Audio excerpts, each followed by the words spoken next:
Now our best overseas trainee-led audit goes to Ankita Mukherjee.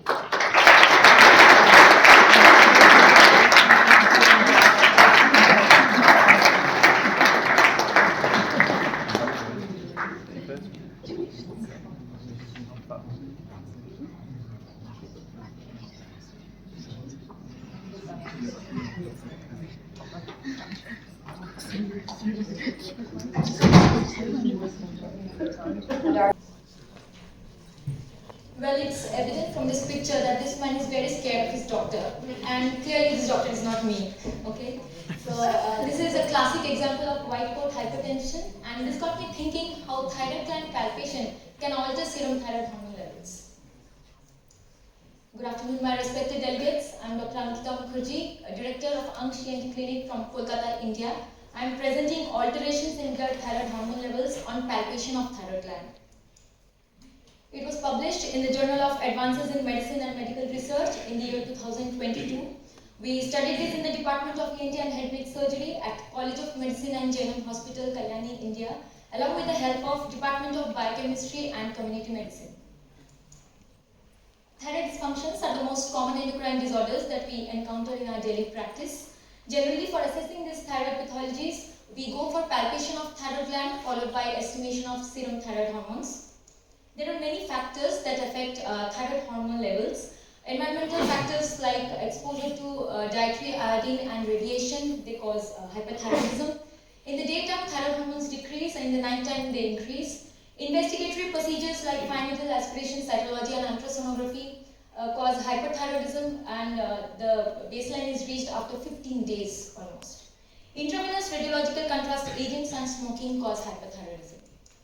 As palpation is the most common form of manipulation that we do in our clinical examination, we'll see whether handling of thyroid gland alters serum thyroid hormone levels or not.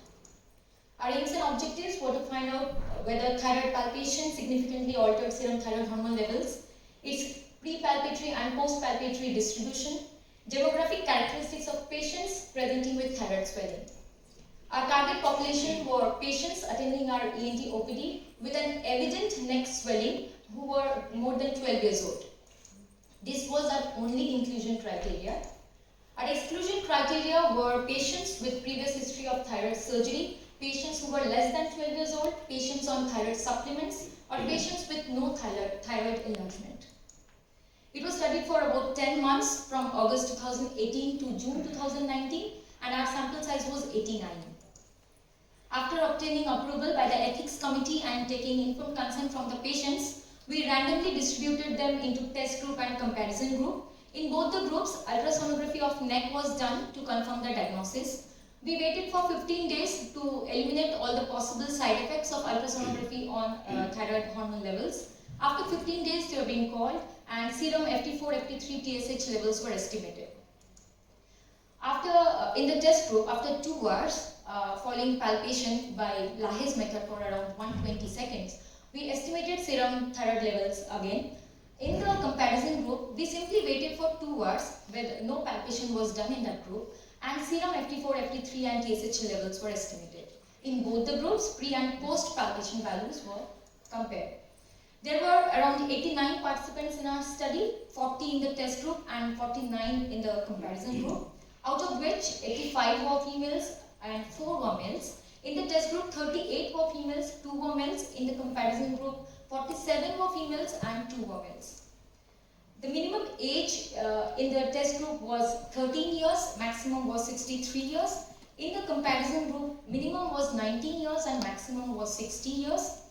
The effect of palpation of thyroid gland on serum FT4, FT3 and TSH level will be discussed later in the discussion part.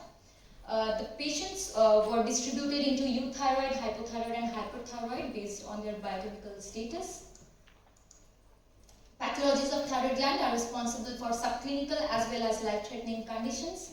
In our study, serum free thyroxine levels decreased significantly 2 hours after palpation, which differs from the only study done by SEMA and others in Turkey, where serum free thyroxine level increased significantly 2 hours after palpation.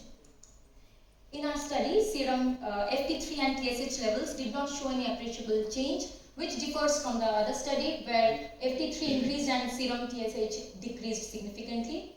And all the findings were found among euthyroids in our study. Patients with deranged thyroid hormones did not show any appreciable change in our study. This is a unique finding in our study. We found no references correlating this change of serum thyroid hormone levels with the biochemical thyroid hormone status of the patients. An overwhelming majority of our patients were females, which agrees with published literature that thyroid disease affects females of reproductive age group. We conclude serum free thyroxine levels decreased significantly 2 hours after palpation among euthyroids. Serum free triiodothyronine and thyroid stimulating hormone levels decreased, but it was not statistically significant. Thyroid swellings predominantly affect females. The results are extrapolated to USG and FNAC as it involves significant handling of thyroid gland.